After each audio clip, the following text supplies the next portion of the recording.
Perkenalkan, nama saya Muhammad Dafur Nyatama dari Angkatan 2019, NIM 076, Fakultas Kedokteran, Universitas Jember. Di sini saya akan men-sharing tentang farmakologi obat anti kejang. Nah, apa aja sih yang terdiri dari obat-obat anti kejang ini dan bagaimana mekanismenya? Oke. Sebelum kita masuki bagaimana mekanisme cara kerja obatnya, alangkah baiknya kalau kita paham dulu bagaimana suatu impuls itu dapat terhantarkan gitu. Jadi suatu impuls intinya itu bisa terhantarkan dikarenakan adanya potensial aksi yang terjadi pada sistem saraf seperti itu. Dan juga ada penghubung antara satu neuron dan neuron yang lain dinamakan sinaps. Untuk sinaps sendiri itu ada terbagi menjadi dua, ada yang bersifat eksitatorik dan juga ada yang bersifat inhibitorik seperti itu. Nah, di sini lalu bagaimana sih mekanisme terjadinya kejang? Oke, kita lanjut. Intinya, kejang terjadi itu karena adanya ketidakseimbangan antara neurotransmitter otak. Di antaranya adanya inhibitorik dan eksitatorik yang tidak seimbang, seperti itu. Nah, akhirnya bisa jika inhibitoriknya terlalu rendah akan terjadi hiperpolarisasi dan juga artinya di situ eksitatoriknya akan cenderung tinggi, maka bisa terjadi kejang, seperti itu. Oke, kita lanjut langsung masuk ke mekanismenya. Secara garis besar, mekanisme obat anti kejang itu terbagi menjadi tiga, yaitu ada sodium and calcium channel inhibitor, dan juga ada increased GABA activity, dan juga ada inhibit the activation of glutamate. Oke, kita masuk ke cara kerja mekanisme obat-obatnya. Nah, di sini kita lihat ada yang memblokir atau mekanisme nomor satu, yaitu ada yang memblokir di channel Na dan Ca2+.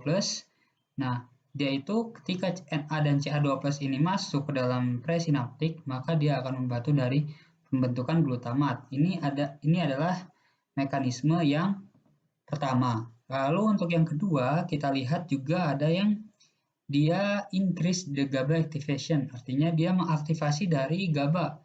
Contohnya adalah benzodiazepin barbiturat, dia akan berikatan langsung dengan reseptor GABA di postsynaptic cell, atau juga dia ada tiagabin, dia akan menghambat dari si GAT1 ini, yang jika GAT1 ini masuk ke dalam si sel GABA ini, maka akan berikatan dengan GABA-T.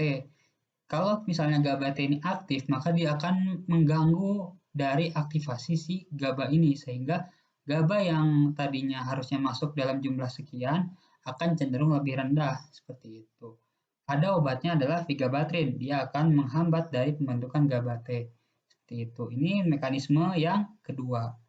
Lalu juga ada mekanisme yang ketiga, yaitu namanya levetiracetam, di mana dia ini akan menghambat dari pembentukan glutamatnya secara langsung, seperti itu. Oke, itu adalah cara mekanisme kerja obat anti kejang secara singkat. Nah, lalu apa aja sih? Apakah ada efek sampingnya dari obat-obat anti kejang? Tentu ada. Nah, untuk efek sampingnya, contohnya adalah vigabatrin. Vigabatrin ini akan membuat penglihatan cenderung lebih ganda. Lalu juga saya beri contoh lain, adanya topiramat. Dia akan menyebabkan penurunan berat badan, lalu juga ada valproic acid. Dia akan menyebabkan edema perifer, sama juga dengan gabapentin, pregabalin, lalu sama. Dia juga akan menyebabkan edema perifer, seperti itu. Ada juga yang bersifat hepatotoksik. Contohnya adalah valproic acid dan juga febamat, seperti itu. Oke, baik, itu adalah materi yang saya dapat sampaikan. Kurang lebihnya mohon maaf, semoga bermanfaat. Wassalamualaikum warahmatullahi wabarakatuh.